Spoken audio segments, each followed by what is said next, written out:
transition programs were identified, the Jane Commission, the Human Rights Commission, the TRRC, the new Constitution 2020, you know, civil service reform, security sector reform. So all the transition projects were identified, and these were supported by the international community. So funding was coming in addition to government funding to make sure that these transition programs take place. So it must be said that the reason why success had been achieved in most of those areas is because the truth is the democratic governance has been well taken care of by the President of the Republic. There is no doubt about it. The democratic governance of the country is good, and Gambians know this, they cannot deny it. So, but when it comes to now, how to consolidate these democratic gains into diplomatic benefits for the country, there are lapses here and there because of lack of skills, lack of knowledge about the international environment, and lack of seasoned diplomats Mr. Bajar, who can intervene pull in this. strings for the Gambia. I'll have to intervene here. As a seasoned diplomat, looking at what is happening, despite our democratic gains, that should just be followed, and then the Gambia benefit from the wider international community. Here you have some lapses. As a seasoned diplomat, what would you suggest should be done to at least reap the benefits that we are not getting from the international community? Well, the thing is, the hard fact is that our diplomatic service has to be capacitated. It has to be professionalized. You know, they have to have knowledge of the international environment.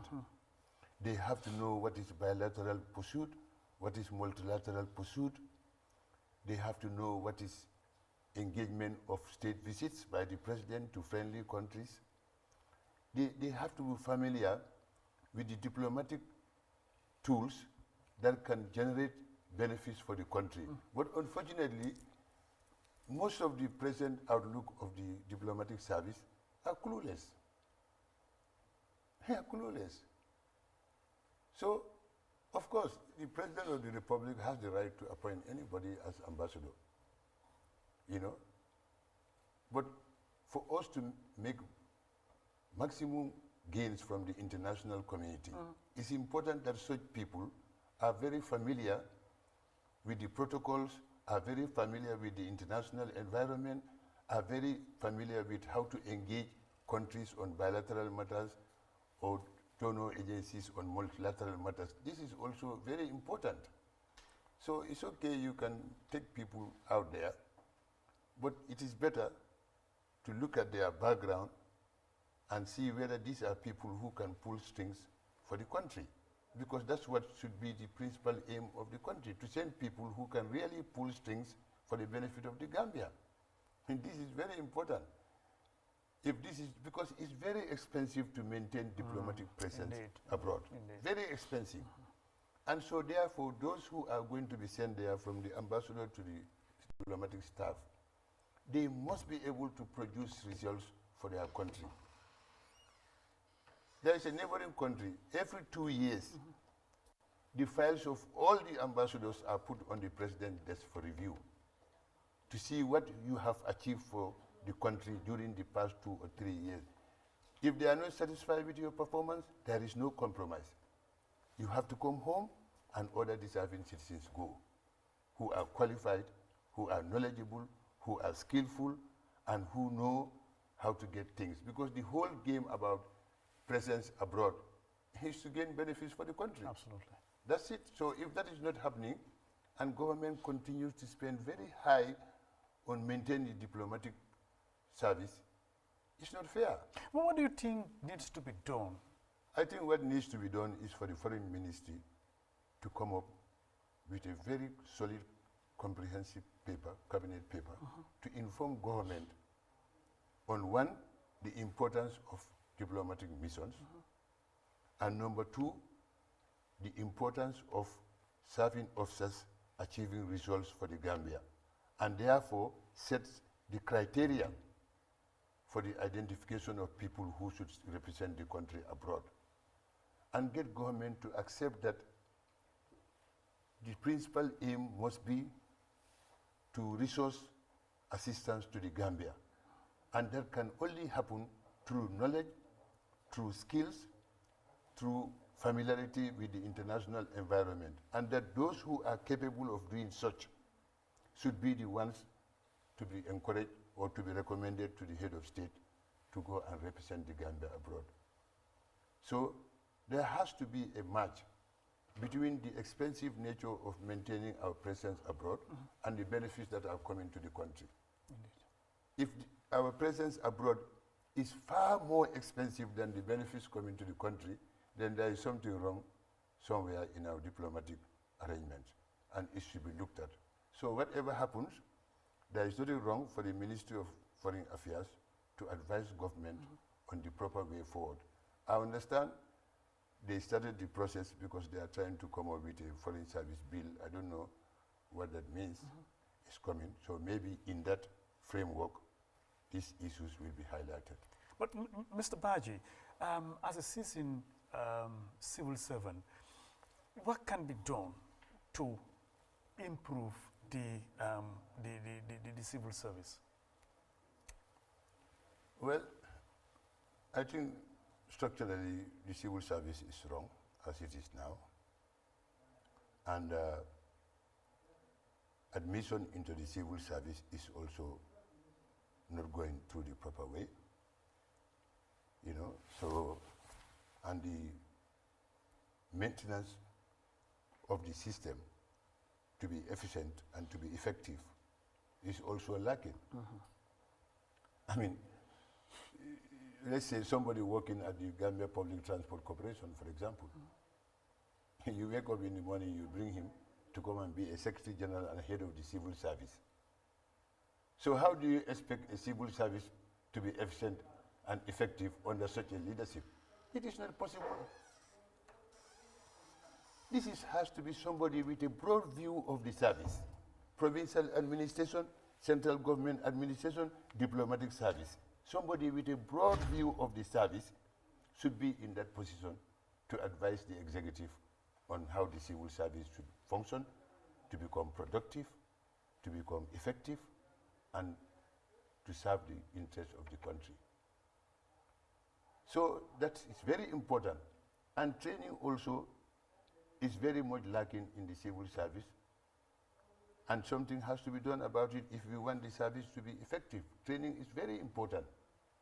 During our time, even if you come from Oxford or wherever with your university degree, and you are absorbed in the administration, you start as cadet administrative officer.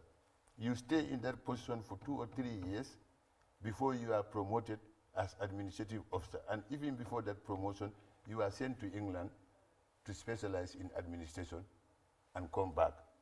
The same thing goes to the education sector.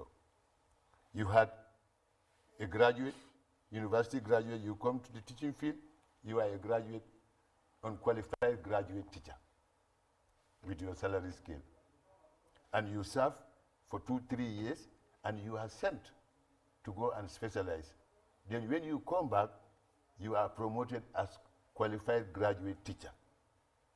See, unqualified graduate teacher, qualified graduate teacher, all dependent on training and, you know, for capacity building. The same thing with the medical profession.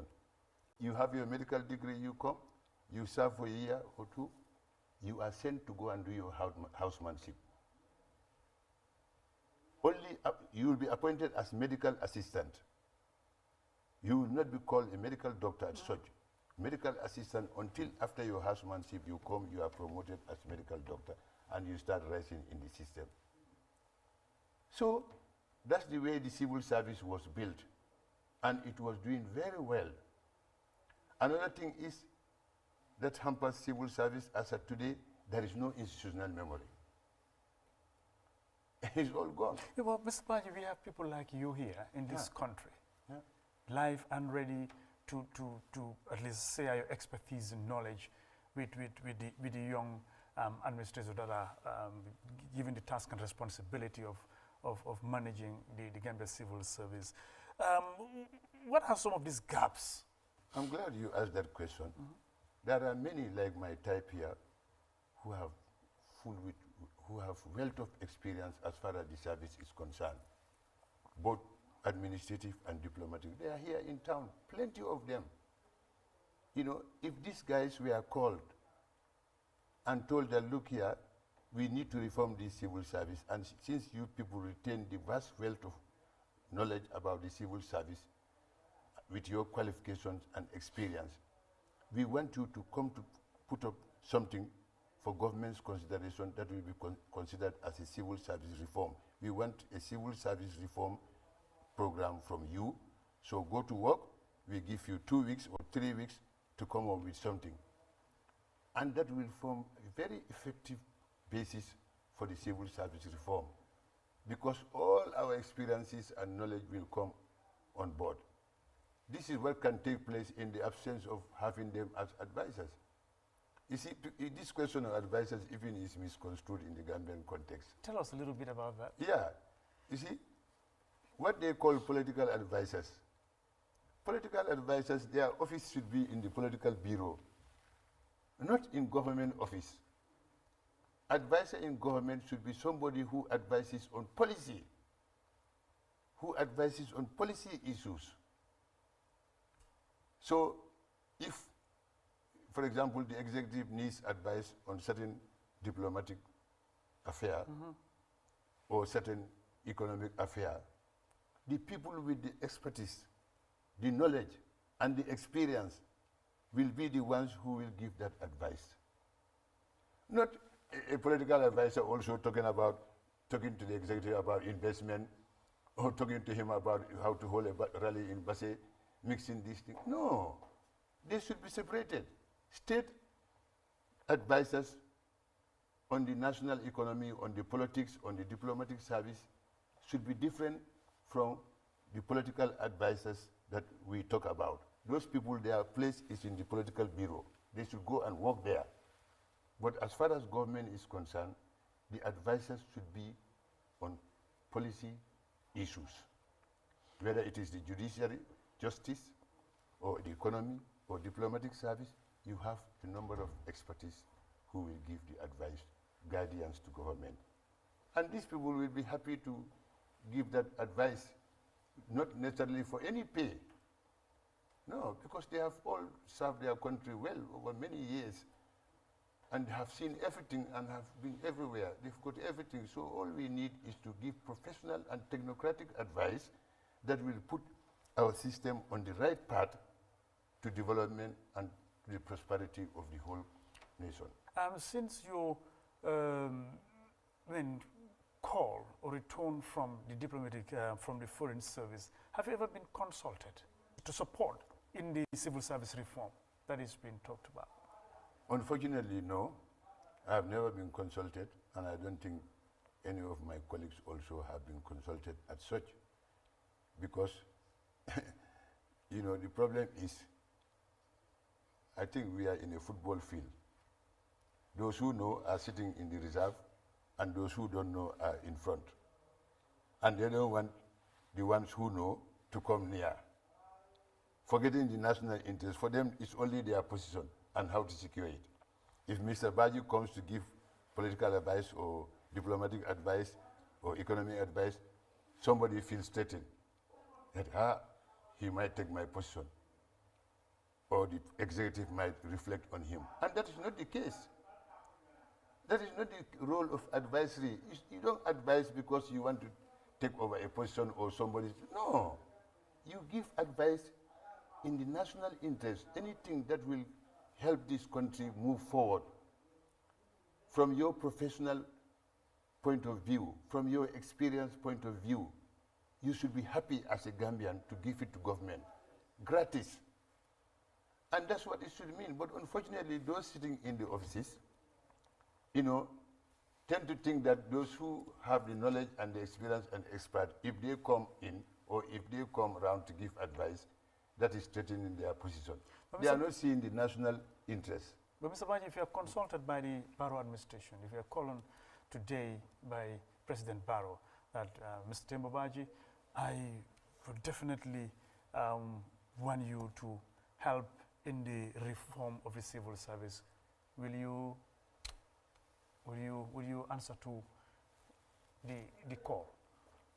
Well, I will answer to the call, provided that my colleagues who are equally sitting down with years of knowledge and experience and expertise of the service work with me as a team, we can come up with a fantastic civil service reform agenda that, when implemented, this country will be at a higher height, no doubt about it. The capacity is here, the knowledge is here, the experience is here. We don't have to go outside to bring anybody to come and help us reform our civil service. We already have it internally here. All that needs to be done is to engage them, to identify them and engage them and task them to do this job, and they'll be happy to do it in the national interest. There are certain issues. It's not a question of support or not support. It's a question of the nation. Now look at the administrative maladministration that we have seen in recent times. You have seen it. The ombudsman's appointment. You go to parliament. They tell you, no, this is the way it should be done.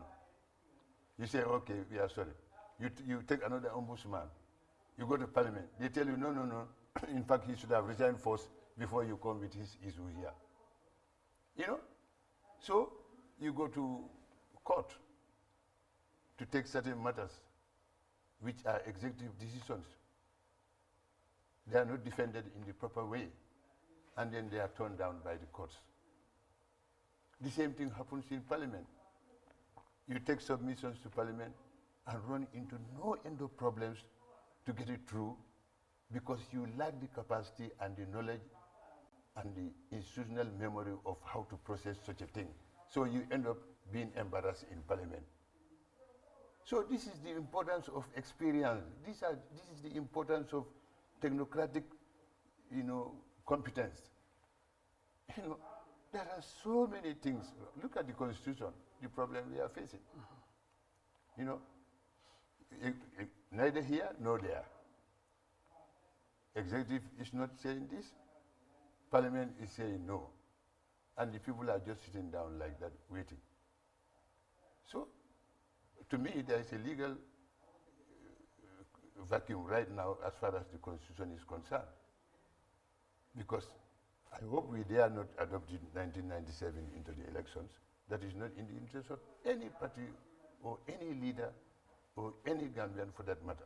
Well, Mr. Baji, what do you think, in your own opinion, should be done to help restructure the civil service as quickly as possible? Because there's need. Yeah. The thing is, first of all, government has to accept that there are bottlenecks in the civil service which needs to be fixed to make it more efficient and effective. And if that capacity is not in-house, they should recruit that capacity to come up with a reform agenda. And that can be done by qualified Gambians who are in-house, who have the knowledge, the experience, the expertise to come up with some recommendation to the government concerning the reform of the civil service, which can do very well when implemented by the government. But first, we must accept that the way things are going are not correct. They are not correct. Even the tour has revealed a lot of shortfalls in many sectors of the economy. And there was nobody to assess, to find out that we have come back from tour. We've had the people, we've been everywhere. Now, let's move on. Mr. Baji, give us an overview of the Gambia or the Gambia's political evolutions from independence or since independence. Well, first of all, the first government did everything possible to make sure that this country was independent, you know, and that credit will forever be with them. And they made sure that the country maintained a very good democratic system, democratic governance, all the way to its end. No doubt about it. Okay? So, the doubting Thomases about the viability and sustainability of the Gambia at the time of independence were proved wrong by the former government. Because here we are still as a nation, and we are making it. And we are being respected in the international community. So that credit, the one that formed the basis of that is the previous government. And that credit must go to them. All right?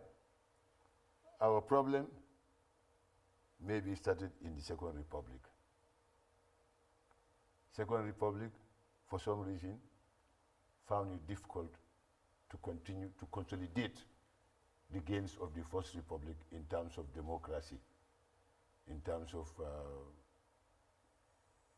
even development, you know.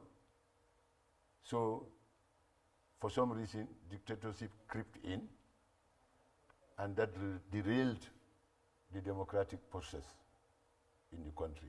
Could the question be asked that, Mr. Baji, you are part and parcel of that, the Second Republic, and you serve in higher positions in that Second Republic. Do you, as you said, agree to be part of that failure? Yeah, but you know, the problem is we serve the country and not the leadership as such. Like that. You know, so this is why those who classified us at the time as APRC ambassadors, I don't blame them because of their little knowledge, in ignorance.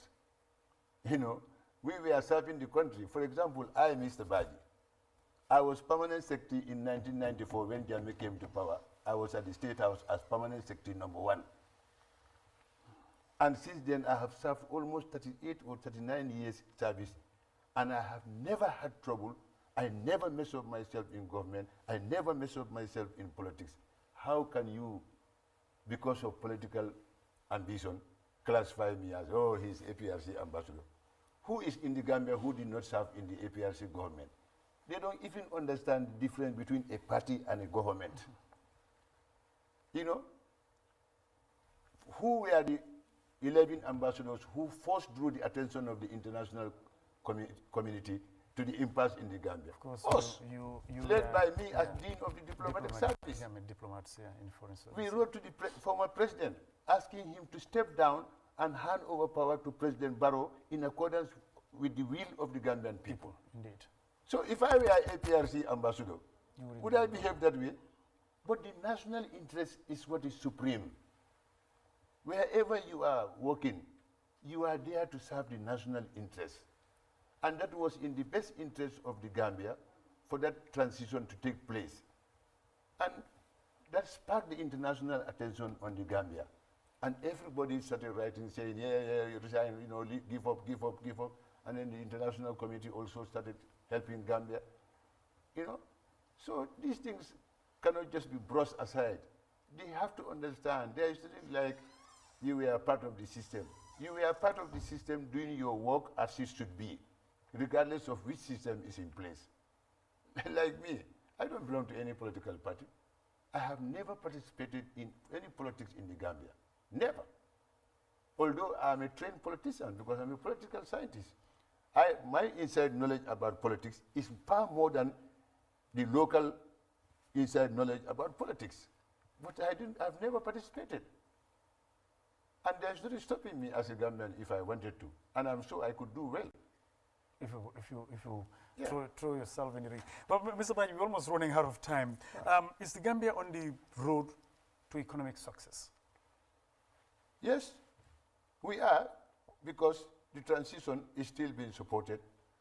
Efforts are being made internally to generate, you know, resources that will keep us going, but we also continue to have the goodwill of the international community in all aspects. So that is an optimism for us to work on, or to believe that the country will succeed No doubt about it. You have seen, even few days ago, more ambassadors are presenting their countries. You know, so what is important now, as they present their credentials, Gambia should capitalize now and start engaging them bilaterally to get more help, more benefits to the country. Not for them to present only and go back and then we sit down, that's it. Or we have Ambassador X, Y, Z. No, it should be followed by flexing of our diplomatic muscles to gain as much as possible from their countries on bilateral basis. This question takes me to, since the change of government, many political parties have emerged. Is this good for democracy? Yes, multi-party democracy. It all boils down to multi-party democracy. It's just that it doesn't have to operate on the basis of hate or on the basis of fighting. No, every Gambian must feel that I have a right to participate in politics, or he has a right to form a political party and participate in politics. No doubt about it. It strengthens our democracy. It gives the country a good image. So there is no problem with it. It's all multi-party politics, and multi-party politics is better than a dictatorship environment. So I think we should allow the process to go. And so far, the government has been very calm and comfortable with all these political parties. You know, as I said, one credit that must be given to them is they have ensured that democratic governance has been maintained since 2017. What's the country's biggest political strength or development, Mr. Baji? Well, our engagement with the sub-region first, ECOWAS, and then our engagement with the African Union. I think we have a very good and strong engagement with both the regional and continental bodies, you know, and this puts the Gambia in a very good state in the eyes of the world community. So our strength is what? One, for maintaining a democratic environment. Number two, our strength is in strengthening our relations with regional and continental bodies. And if anything, supporting the international agreements on certain world issues. We are not left behind. You see our stance in Myanmar case, you know. We have championed the cause of the Rohingya people. You know, there was a coup d'etat there recently. Government came out to condemn it. That means we are against coup d'etat. You know, so these are things that really enhance our image overseas. And the more our image is enhanced overseas, the dividends come back to Gambia. Good ones, for that matter. So really, our strength lies in these areas, as I said.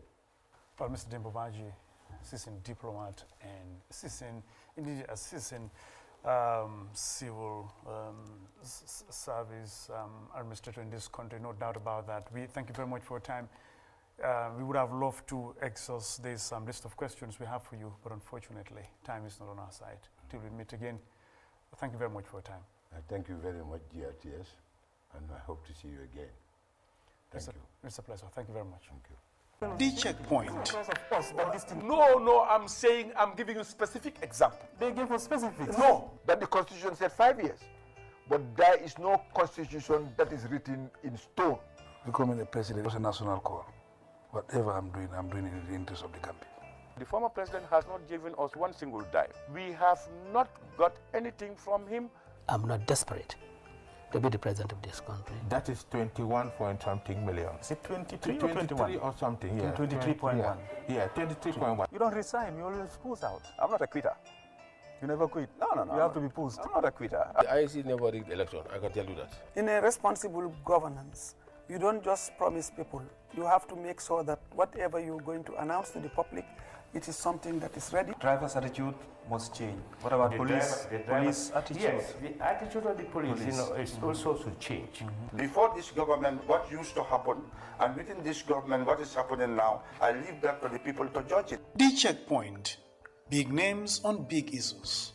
Only on GRTs every Saturday at 9 p.m.